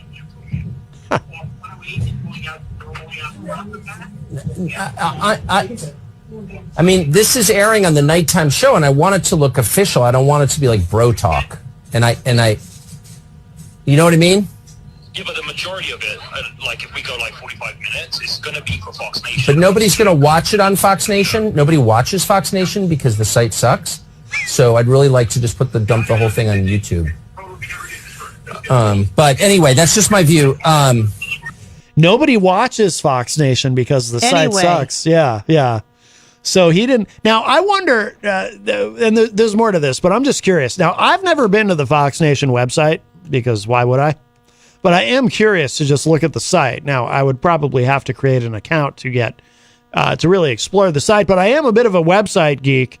So I do like looking at websites and determining whether or not I personally approve of the design and the layout. And you can't see it.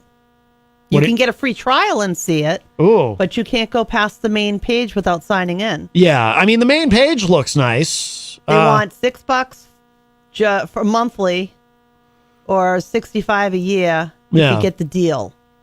I mean, it 72 it looks like on regular. It looks nice. It looks like a nice website from the homepage. I'm not going to create an account. Yeah, but I mean, no, thank you. Sharon Osbourne has a show on there now. Roseanne Barr, of course. Tucker had something to say about that too. Oh God, I've seen clips of Roseanne. She has a special on there called "Cancel This." It's awful. Yeah, the clips I've saw. seen some clips. It's like, oh my God, where are the jokes? It's just her like yelling. She sounds like she's drunk and she's just at a bar, just blurting out. Would you believe this? Yeah, it's really bad. They shut me down. Yeah. That's all she's doing is just Yeah, it's really bad. It's not like a stand-up comedy performance that I would expect. You know, where you're telling a story, right? And you got a joke or two, and you know. Yeah, it's horrible. It's just literally her standing there going, "Yeah, look what they do to me. Yeah, give me back my show."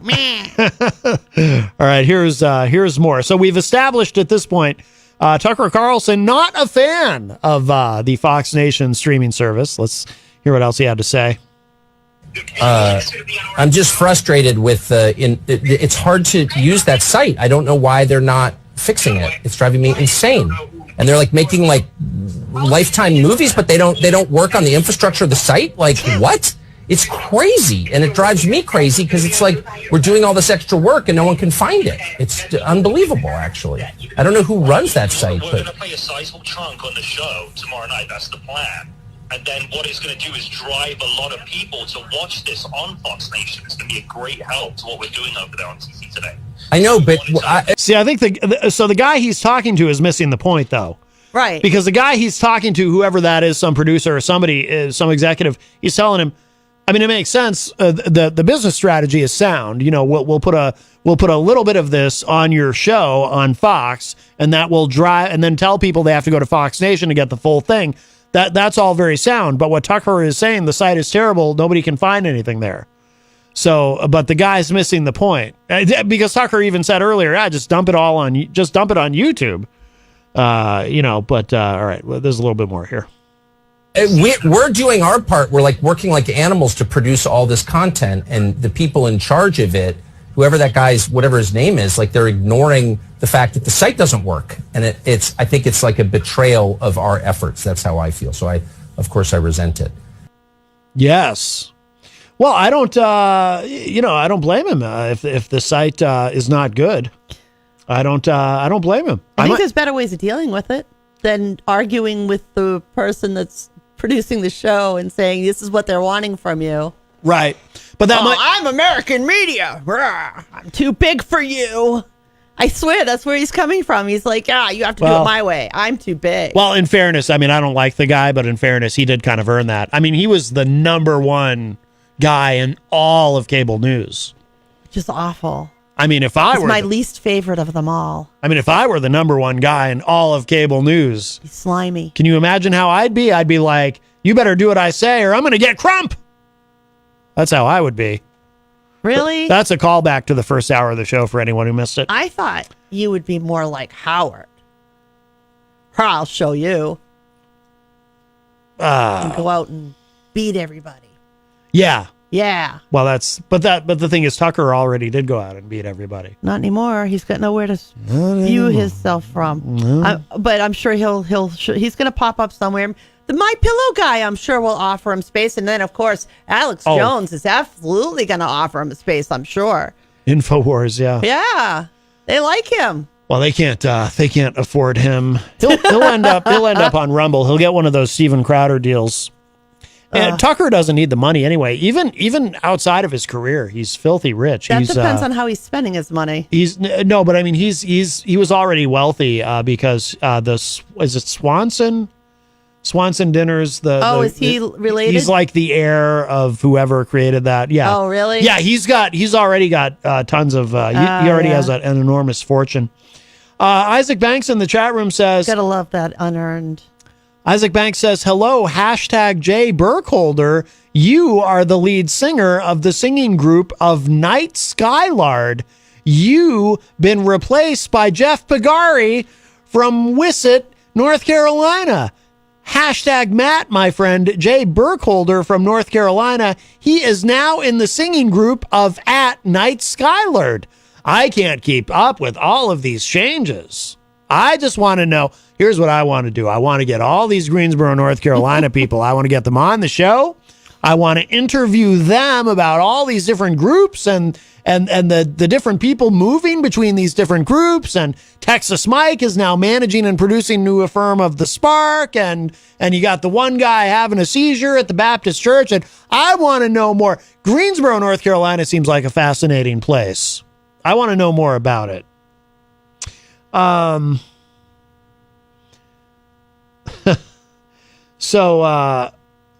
says here, Fox Nation produces a variety of shows with talent, including Fox News stars, as well as Nancy Grace, Kelsey Grammer, Roseanne Barr, and actor Kevin Costner.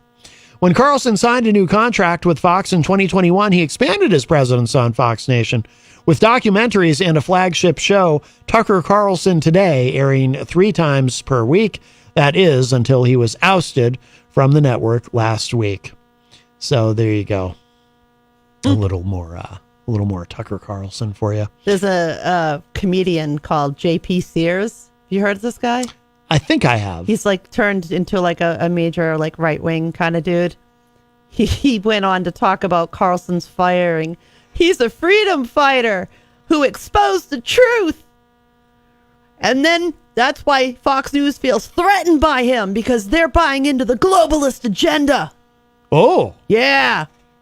And he said that Tucker has hosted notorious anti-vaxxers. Wait, that's the other person saying that. I read it backwards. Yeah. Yeah, so there's conjecture out there now. People are referring to him in a saintly fashion, quite literally. He's their lead freedom fighter. He's the one that's out there trying to prevent the Illuminati and the New World Order from taking your children and making them hear a drag performance of Jack and Jill Went Up the Hill. Oh, yeah.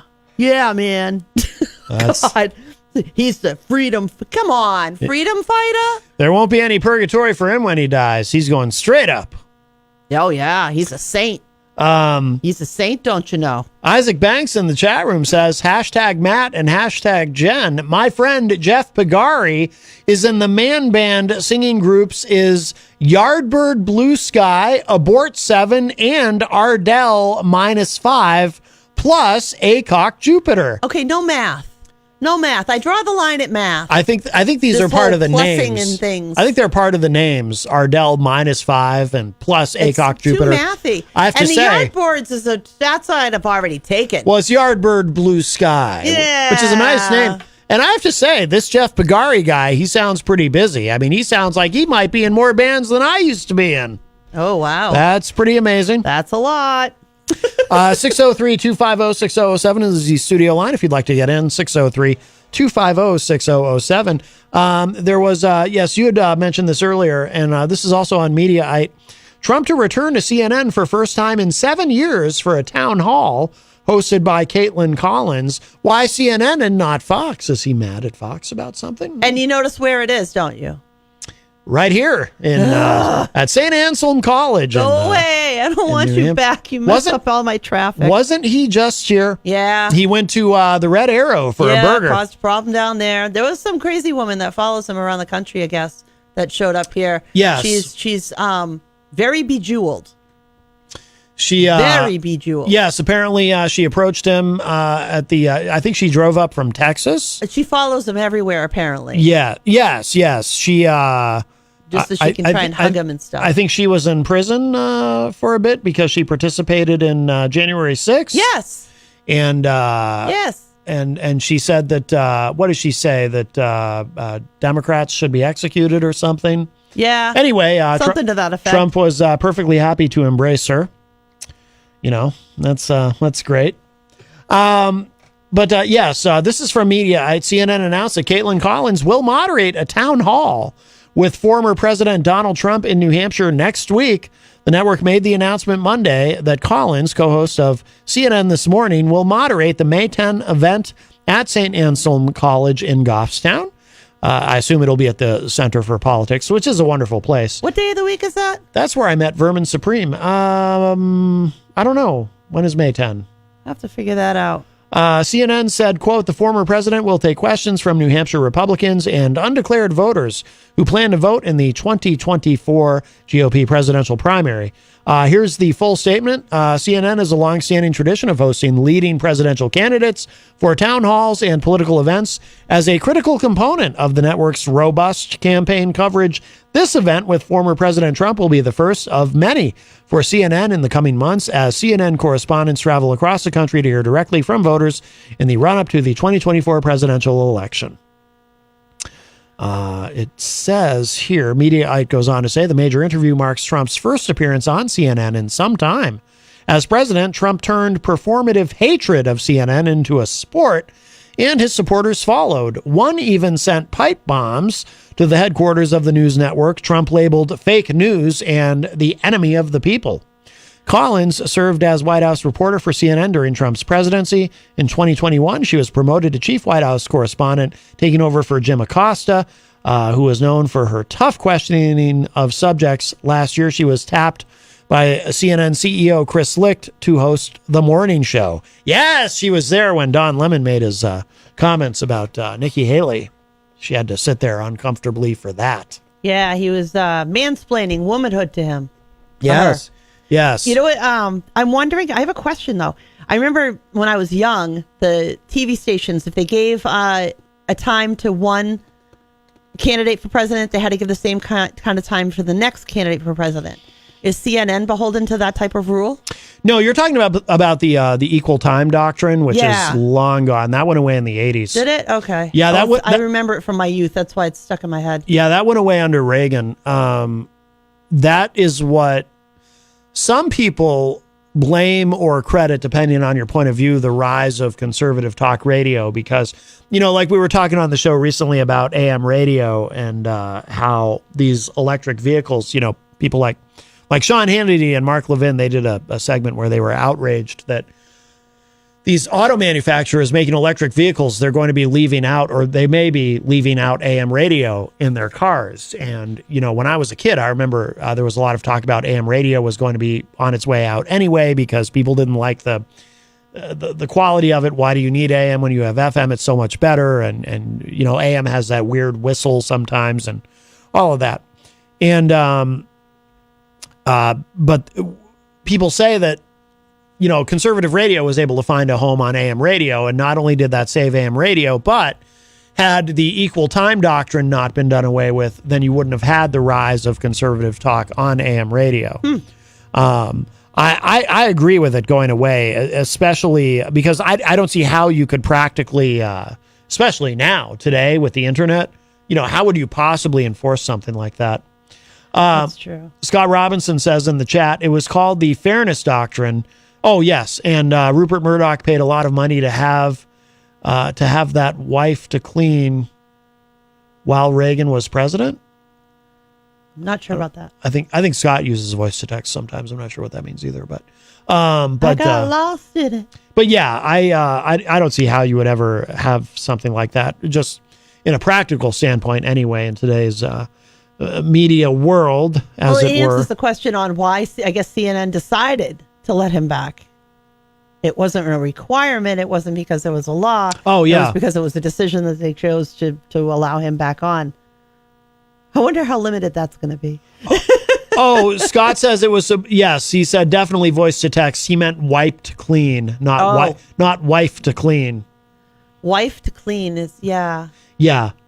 That sounded wrong. Wiped clean. Just wrong, okay. He paid a lot of money to have the Fairness Doctrine wiped clean while Reagan was president. Yes. Carlson's definitely said some wonderful things about women.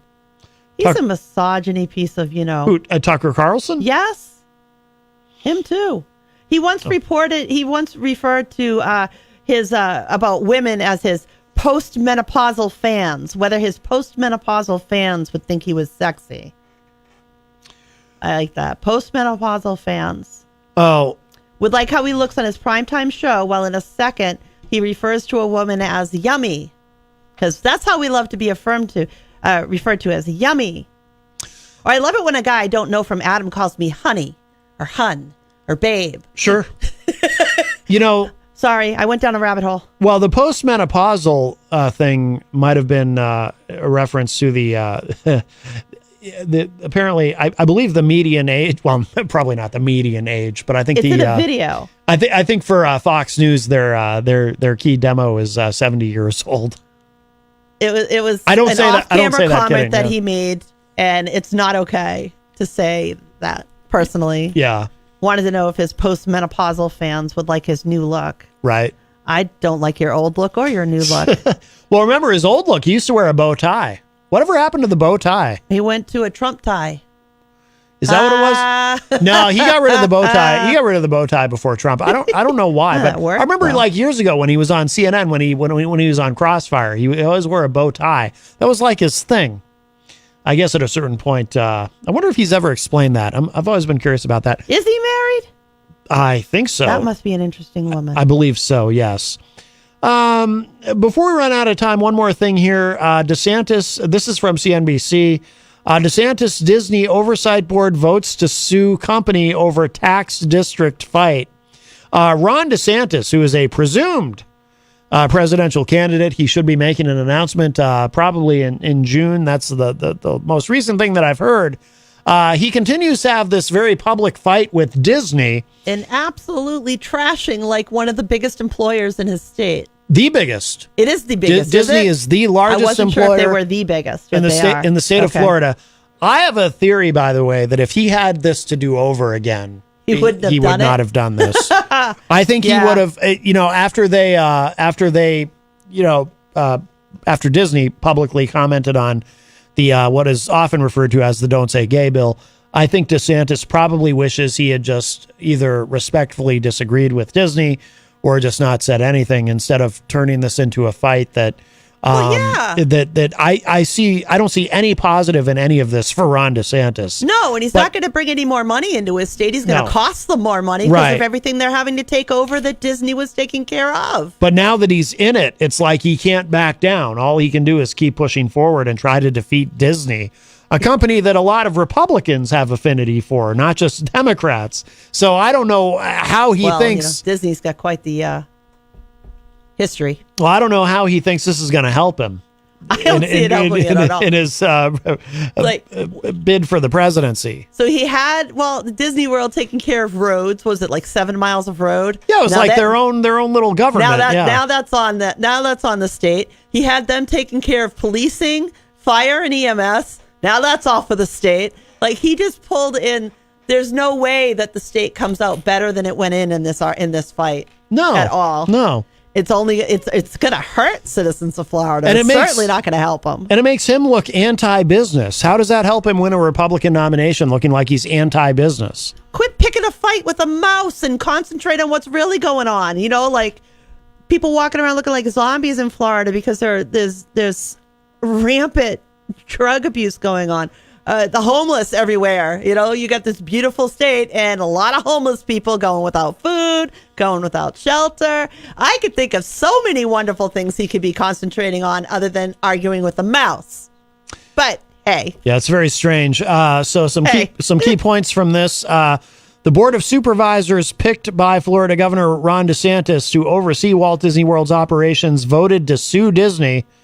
The vote came after Disney sued DeSantis and the board of members, alleging a campaign of political retaliation by the governor over the company's criticism of a controversial bill. Yep, that's exactly where it all started. DeSantis is considered a leading potential Republican candidate for the 2024 presidential race. And this is the hill he's going to die on. Yeah. Oh, yeah. Jeez. It says here, the Board of Supervisors picked by Florida Governor Ron DeSantis to oversee Disney's operations voted to sue Disney in response to the company's recent federal lawsuit alleging a campaign of political retaliation. The panel, which challenged the company's longstanding self-governing status when it replaced a Disney-backed board weeks earlier, unanimously voted to authorize a lawsuit in state court.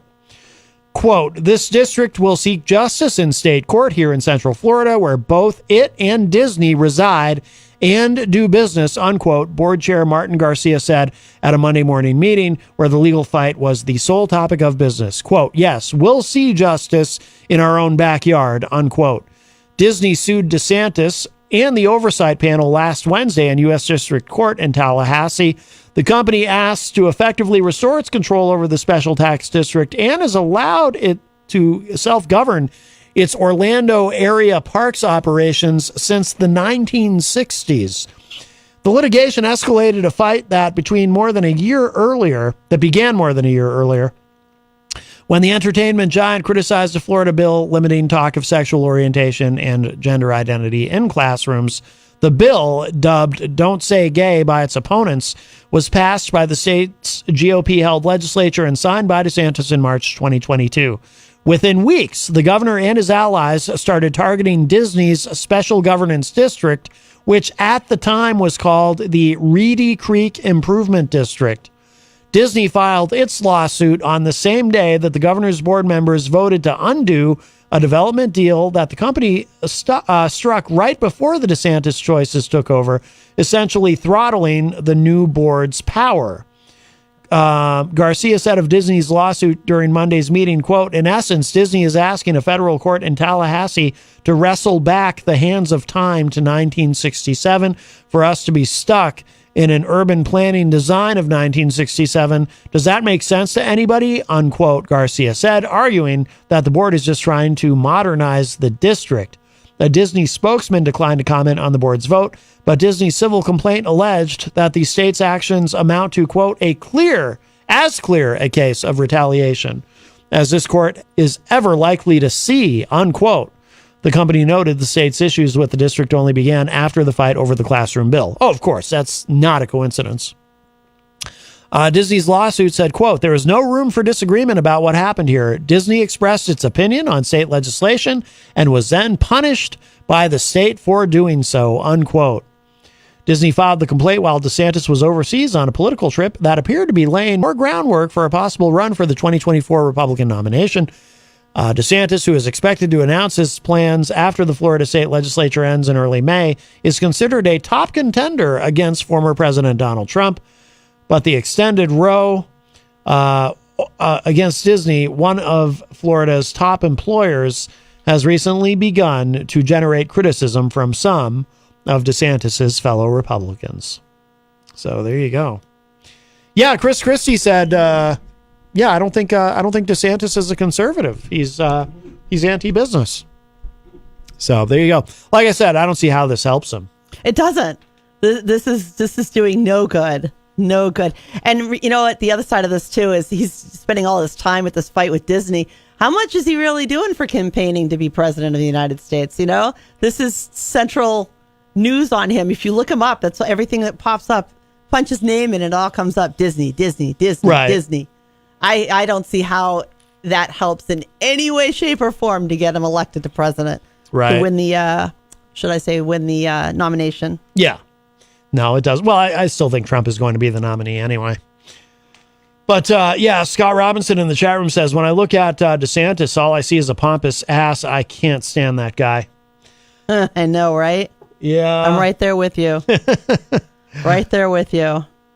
Well, we are about out of time, so we'll begin to wrap up. Jenny, did you want to plug your website? And people can still sign that petition, yes, right? Yes, absolutely. The petition is still up.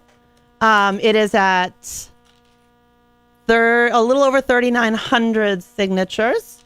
You can reach it by going to ppls.ac/GenCare. ppls.ac/JENNCARE. Check me out at my website at jencoffey.com, JENNCOFFEY.com, and look for my new articles coming out in the Mighty, and maybe even some experts from the book I'm working on at some point. Just crossed the threshold of over 21,000 words, I should say. Yes. On my way to my goal of somewhere around 80-ish. Oh, very good. Yeah. Very good. Yeah. All right. Good. It's all good. And tomorrow on the show in the second hour, we'll have Abner 2 here. That will be our musical guest. Looking forward to that. And of course, if you missed any part of today's show, it will be up in just a little bit at WMNHradio.org and at my website, mattconnerton.com. So I think we will leave you today with a little bit of Day to Attend, a track called Hope My Way. I saw this pop up. I said, yeah, that's good. We haven't played any Day to Attend in a while. And don't forget, of course, to be back bright and early, 7 a.m. for the morning show with Peter White. And that's going to do it for us for now. We will talk at you all a little bit later. Bye, everybody. Bye-bye.